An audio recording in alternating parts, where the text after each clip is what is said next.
Welcome to the SGM training video, House of Worship Security. During this video, we will be explaining the types of worship buildings, procedures, and incidents that you may encounter while working at a client's site.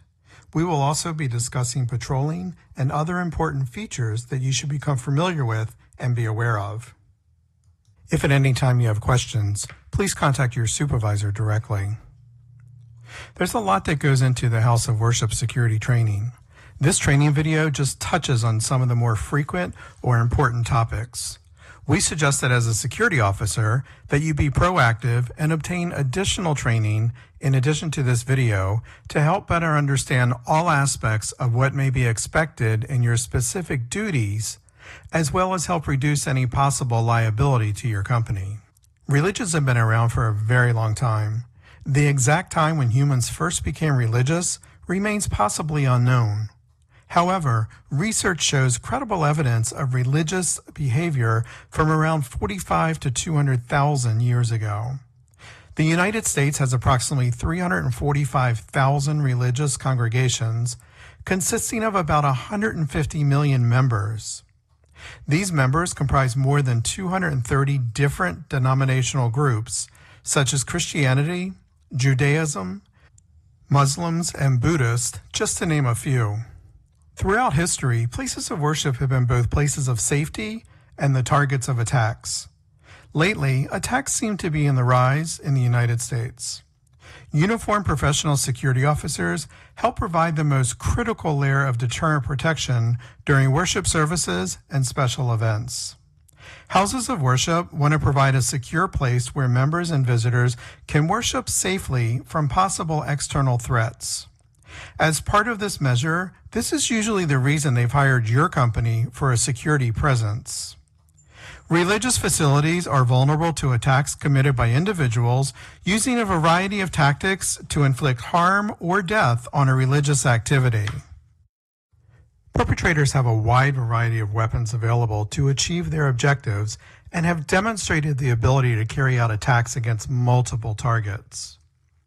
Many places of worship that are proactive in helping to defend against attacks create a safety team. The safety team typically consists of congregation members. Many administrators will seek out safety team members that have a background or training in law enforcement or armed forces, as well as a medical background. Their professional knowledge and training will help them to assess the house of worship activities for possible risk. These can be helpful backgrounds in helping to develop a plan for safety, as well as assisting should an event ever occur on site. It's also a good idea for safety team members to be trained in first aid and CPR by a licensed and certified instructor. The safety team should have a plan created and in place for various unwanted events. When they create their policies and procedures, they typically use these factors to help develop them. Risk assessment. The assessment begins by listing all events that could happen. For each, the committee should identify the likelihood of the threat occurring and the expected severity that the threat could cause. They then need to develop goals and objectives, develop possible courses of action, develop an overall plan, and implement these plans. The team should share the plan with emergency responders and community partners, post information throughout the building, as well as train and hold practice drills. Attacks and threats. Some of the types of attacks that House of Worships have experienced include, but are not limited to, the following. Explosives. An explosive device or bomb can be constructed of commonly available materials. Many can be carried into a religious facility by an individual, such as a suicide bomber, or can be placed in a hidden location for detonation by a timer or remote control. Active shooter. An active shooter is defined by the U.S. Department of Homeland Security as an individual actively engaged in killing or attempting to kill in a confined and populated area. Firebombing. Firebombing is a bombing technique designed to damage a target using fire caused by devices rather than from the blast effect of a bomb. Bomb threats. A bomb threat is a threat, usually verbal or written, to detonate an explosive device to cause property damage, death, injuries, or incite fear, whether such a device actually exists. Graffiti vandalism. Graffiti vandalism is always a crime. It's the act of marking or defacing premises or other property without permission. Arson. Arson is the criminal act of deliberately setting fire to a property. Chemical or biological attack. Toxic chemicals can be used as weapons that are brought into a religious facility where they are dispersed by explosives. Although they're not always readily available, they have been obtained and used by terrorists. Intruder. An intruder is an unwanted person who deliberately enters a place or situation, especially into a building, with criminal intent. Domestic violence. Domestic violence is violence or other abuse that occurs in a domestic setting, such as in a marriage. The offender could come into the building to try and attack a spouse or steal their children. Vehicle theft or damage. Be mindful of cars in the parking lot and people around them if this is part of your patrol. Theft. Theft is defined as the action or crime of stealing something. Trespassing. Trespassing is defined as knowingly entering another owner's property or land without permission. Severe weather can be a natural threat, including tornadoes, wildfires, blizzards, floods, and hurricanes, just to name a few. Fires. Fires need three things: oxygen, heat, and fuel. The type of fuel is how the fire is classified. Here are a few examples of fire classifications. Class A fires are fueled by combustibles like wood, cloth, paper, or trash. A small fire in a trash receptacle is usually a Class A fire. Class B fires are fueled by flammable liquids and gases. These include gasoline, cleaning solvents, propane, oil, or maybe paint thinner. Class C fires are fueled by electricity and commonly start with overloaded electrical outlets. Fire hazards. Many times preventative measures help to avoid fires, including arson. Some common fire hazards to watch for include overflowing dumpsters. Dumpsters can also be a place for dumping garbage that can start fires. Improper disposal of cigarettes. Flammable liquids. Overusing a power socket.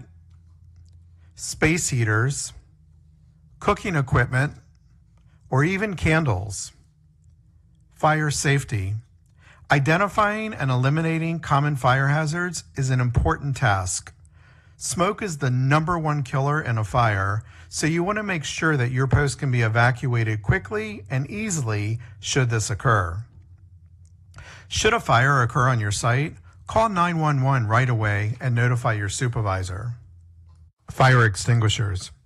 Just like there are different kinds of fires, there are different kinds of fire extinguishers. Check all fire extinguishers once every tour of duty. Check the expiration date. If expired, document and report it. If it's not fixed the next time you work on that post, report it again. Keep reporting it until it's fixed, no matter how many times it takes for you to report it. Using a fire extinguisher. Small fires can often be put out easily using a fire extinguisher. Remember the acronym PASS, P-A-S-S, when using a fire extinguisher. P stands for pull the pin and release the locking mechanism. A stands for aim low at the base of the fire. S stands for squeeze the handle, and S again stands for swoop the base from side to side. We recommend that you obtain further professional education on the proper use of fire extinguishers. Consult with your supervisor for more information on this. Fire evacuation. In case of a fire, you should help evacuate the building immediately. Direct people to exit according to your post instructions training and have them gather far away from the building for safety. Be especially careful when opening doors during a fire. Check closed doors for heat by running your hand on the door before opening it. Stay low and have people cover their faces if there's smoke. Close all doors as you pass through them. Do not allow anyone to return to the building for any reason. And never use elevators during a fire. Special evacuations. Every fire safety plan should include information on evacuating those with disabilities and children. Important post areas. Let's review some possible important areas on your site. Hallways. Keep hallways clear of items that could block a proper exit. Request that management move any stored chairs or items that would prohibit proper exit in case of an emergency. Doorways. During open hours, make sure emergency exits are not locked. It's a good idea to test that metal breaker bar on these doors while on your patrol. Do not allow these doors to be propped open. This is just asking for trouble. It's also a good idea to limit points of access. Check with your policy, but limiting access by only opening doors that are close to the area that's being used, that can be a good safety precaution. Some doors and entry points may have an access control or a keypad to prevent unwanted public entry. If these areas are part of your patrol or may require you to enter in an emergency, make sure that you have a key fob or entry instructions for these areas. You should also make sure that they are locked as required during your patrols, as well as test the key fobs. Windows. Windows should remain closed, and you should check them during your patrol to make sure that they're locked and no damage is noticed. If windows are open for air circulation, only windows that can be monitored should be opened, making sure possible criminals cannot climb into the windows. Stairways. Do not allow any items in a stairway that would block the path of an emergency exit. Fences. Many places of worship today have installed a fence around the perimeter of the property. This helps to deter unwanted criminals from gaining access to the property. While on patrol, you should always check the fence to make sure that it's not been cut or damaged, reporting any incidents according to your company policy. Exterior lighting. As part of your patrol, monitor all exterior lighting devices, making sure that they're in working order and reporting any broken or malfunctioning lights according to your company policy. Patrolling. During your exterior patrols, be on the lookout for any unusual behavior. Your presence throughout the property helps to serve as a visual deterrent. Patrol parking lots to check and deter any possible car break-ins or vandalism. Monitor entrance, exit, and parking area traffic. Did you see something? Say something. Always notify the site manager and your supervisor immediately of any suspicious activity. During your interior patrols, be mindful of the following. During your patrol, monitor all entry and exit areas. Be on the lookout for any suspicious activity. Check to make sure that doors are supposed to be locked and that they are locked and secure. Some congregations do money collections and may ask you to be present at the counting office to be a deterrent and a watchful eye during the money counting process. Monitor all public and private hallways for any suspicious activity. Should you discover any incidents or suspicious activity, notify the on-site manager and your supervisor immediately. Scheduled patrols. Scheduled patrols are when a security officer is scheduled to patrol a post at specific times. This is usually done for locking and unlocking purposes. Changing patterns.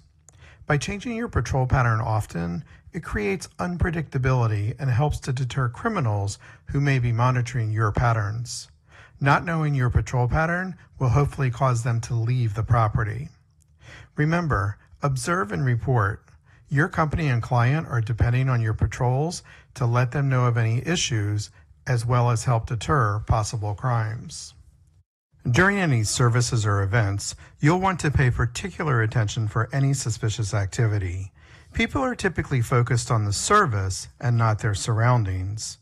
This is your opportunity to be their eyes and ears and watch for anything suspicious.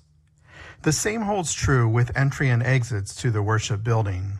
People are usually greeting and saying hi to each other and not paying attention to their surroundings. You should be especially careful and monitor these times. If you see anything suspicious, you should immediately notify per your post instructions, which would always include notifying your supervisor. Security officers are typically issued a handheld radio to allow communications with the on-site client or your company call center. It's a good idea to also maintain a fully charged cell phone with you as a backup to the radio. Door greeters. Many clients have a security officer stationed at the front building entrance as people enter. They can help serve as a greeter to help welcome people, but it's also more important to understand that your location assignment is to help deter against criminals entering the building. Seeing a uniformed security officer there can hopefully cause a criminal to leave and go away. Safety vests. Some sites may have you wear a brightly colored safety vest over your uniform. This helps maximize your presence to potential trespassers. Metal detector wands. Some buildings will require you to use a metal detector wand to help with screening people, bags, and packages. Further training on access control and metal detectors should be given to the security officer to understand the function and policies associated with using these devices at a client's site. Medical emergencies. Should a medical emergency occur on your site, you should immediately call 911. If your site policy allows, you should also request assistance from anyone inside that may be a doctor, nurse, or other medical professional. Ambulance personnel usually are very fast-paced and working to help save someone's life. It could be a very serious situation occurring. Stay with them if they're on your site. You'll want to continue to monitor the area for suspicious activity. When chaos is occurring, this is a welcome situation for a criminal to try and enter a property or cause further disrupt. Children and youth safety. In the event a child becomes missing while on your client's property, you should immediately notify your supervisor and the site contact manager for further direction. The police should be called right away. Time is of the essence. Your site post instructions should review the steps that you take. Review these with your supervisor to better understand your duties. We all play a role in keeping our community safe. Every day, we move in and out of each other's busy lives. It's easy to take for granted all the little moments that make up our everyday. Some are good, Others not so much. But that's life. It's when something doesn't seem quite right. that it's time to pay attention. Because only you know what's not supposed to be in your everyday. So protect your everyday. If you see something suspicious, say something to local authorities. Traffic management. The major objective to carrying out manual traffic direction and control is to maintain or restore the safe and efficient movement of vehicle and pedestrian traffic. Security officers, when assigned to traffic control, should use uniform traffic control signals and gestures. It's recommended that only security officers who have been trained in traffic control be assigned to traffic control. In the case of an active shooter, the Department of Homeland Security recommends that you follow the run, hide, fight format. Let's take a brief look at that. Remember, run, hide, or fight. Run. Wherever you go, be aware of alternate exits. Quickly and cautiously evacuate in a direction away from the attacker. Don't hesitate. Seconds matter. Remember windows and emergency exits. Leave belongings behind. Keep your empty hands raised and clearly visible when exiting a building. Follow all instructions from the police. Don't stop until you're sure you've reached a safe location. Hide. If there is no safe escape route, find a good hiding place. Lock and barricade the door. Silence cell phones. Prepare a defense plan. Fight. Fight only as a last resort. Use available objects as improvised weapons. Use teamwork and surprise. A coordinated ambush can incapacitate an attacker. You're fighting for your life. Don't fight fair. In most cases, active shooters use firearms, and there's typically no pattern or method to their selection of victims. Active shooter situations are unpredictable and evolve quickly. Because active shooter situations are often over within 10 to 15 minutes before law enforcement arrives, individuals must be prepared both mentally and physically to deal with an active shooter situation. We suggest that you consult with your supervisor and company policy on active shooter situations and further take a course specifically on an active shooter situation. This will better familiarize you on procedures protecting a crime scene. A crime scene is a location where a crime took place or where evidence is found. A primary crime scene is usually where the actual crime was committed. A secondary crime scene is where additional evidence is discovered. As a security officer, you may be thinking, why do I have to be concerned with protecting a crime scene? My job is to patrol, observe, and report. Well, the fact of the matter is that you're more than likely to be the first person to discover a crime scene and the first authorized person to take charge protecting it until the police arrive. Guests with special needs. Many houses of worship have visitors with special needs attending services. Their routine at your site can be different than many other visitors. As a security officer, you should be aware of this. Take time to say hello, hold the doors open, etc. This helps to keep your image professional and helps to let them know that you're there to help them. Cleaning crews. While most cleaning staff are trustworthy, sometimes there is a bad apple. Be mindful and on the lookout for the following. Trash carts can conceal computers or other stolen items. If your post instructions allow, you should periodically check them. Observe when trash is being loaded into dumpsters. This is another way that crooked cleaning crews can transport stolen goods. They load it into the dumpster and then come back later to pick it up. Conflict resolution. To help improve conflict resolution with a rude or aggressive person, a security officer should remember the following. Show you care. Use empathy statements to show you care. Use the correct tone. Don't smile, laugh, or mock at someone.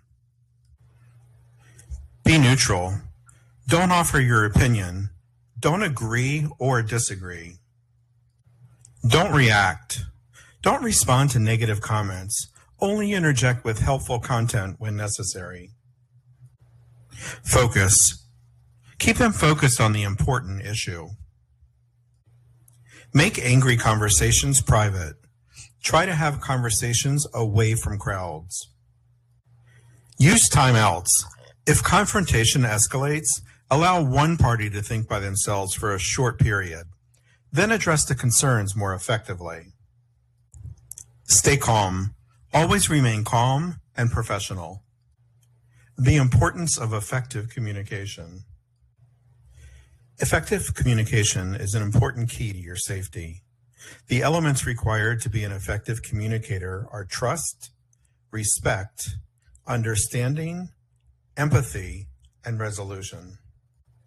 When you're able to, it's an effective method of customer service to offer assistance.